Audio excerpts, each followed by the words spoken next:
Last one, number 13 says, use the given measurements to solve ABC. Again, finding all side lengths, all angles. Round to the nearest tenth.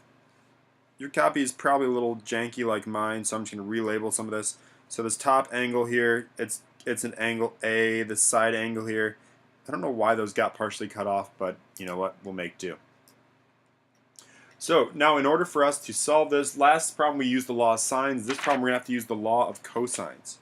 So the law of cosines, we've got an angle, and we got to try to find the other side length. If you know the angle, you can find the other side length if you know the other two side lengths already. So I'm going to say the law of cosines, b squared equals a squared plus c squared. Note that kind of looks like the Pythagorean theorem. But then we have to subtract minus 2 times a times c times the cosine of angle b. I'm going to zoom out because I'm going to need a lot of room for this one, especially because I'm already writing too big.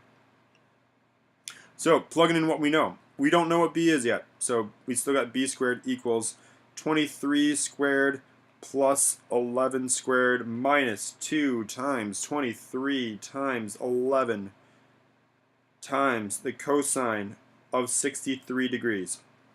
Folks, you're more than welcome to just plug that in exactly as it is into your calculator. Or you can take it step by step. Some people like to do 23 squared, write that down, then 11 squared, write that down. But then that last part here, the 2 times 23 times 11 times the cosine of 63, whatever you do, you're going to get a decimal there. So even if you take it step by step, that part's going to end up being a decimal. I kind of like doing it in all one fell swoop. So I get b squared equals 420 degrees, or 420.3. Now again, that's b squared. I want to find just b, so we got to take the square root of both sides. We get b equals 20.5. So again, that's just an approximation, or it's a rounded answer. It's not going to be exact, but it's going to be exact for what we need to do. So b is 20.5, whatever unit we're using.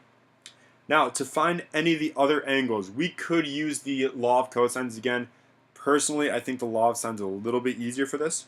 So now that we know, that rhymed, now that we know side length b, we can do the law of sines. So the sine of an angle over its opposite side equals, let's find c.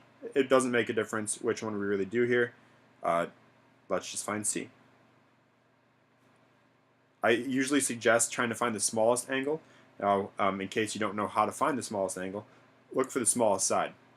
The smallest side is going to be opposite the smallest angle. It's usually easier for this. So, going through, plugging in what we know angle B is 63 degrees. Oops. So we have the sine of 63 degrees. Let me zoom out a second so we can see the picture as well. So the sine of 63 degrees over side length B, which we found was about 20.5, equals the sine of C. We don't know what angle C is, but we're going to find out, over 11. Now we got to cross multiply, just like we've been doing on the previous problems. So cross multiply, I get 11 times the sine of 63 equals 20.5 times the sine of angle C. Now again, don't punch this into a calculator until you absolutely have to. So let's try to get C all by itself. In order to do so, we're going to have to get rid of this 20.5 and this sine. Now in order to get rid of those, we have to divide by 20.5 first. Again, folks, I'm just going to leave that left side alone because I'm going to zoom in a second. I'm going to leave that left side alone just because I don't want to punch that into my calculator and have to punch in another decimal again. So I'm going to have 11 times the sine of 63 all over 20.5 equals the sine of angle C. Next part, in order to get rid of this sine over here, we got to do the inverse sine on both sides. So the inverse sine of 11 times sine of 63 all over 20.5. Again, yes, that is a pain to write out, but it's more of a pain to have to punch in a nasty decimal into your calculator every time.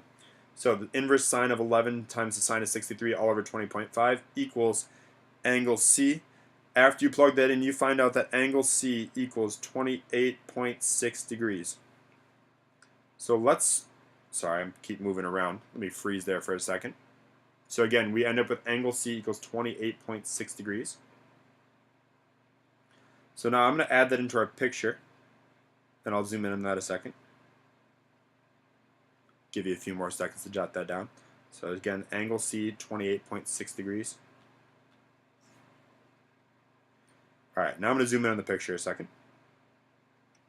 So now we've got all three side lengths and two of our angles. Just like in the last problem, in order to find the third angle, if we know two of them, we know that the third angle has to, or combined with the other two angles, has to add up to 360.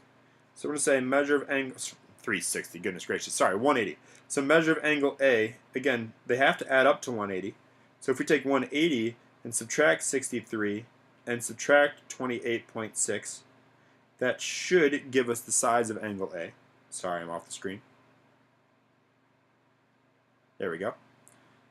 And once we subtract those from 180, we get measure angle A equals 88.4 degrees.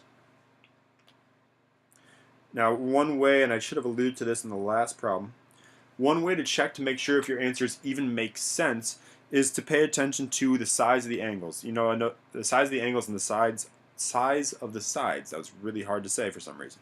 So your largest angle, in this case 88.4, should be opposite of your largest side. Your smallest angle should be opposite your smallest side. And your in-between angle, not the biggest, not the smallest, the one that's like the Goldilocks, the one that's just in the middle, just right, should be opposite of the one that's right in the middle. So always double check to see if your answer even makes sense.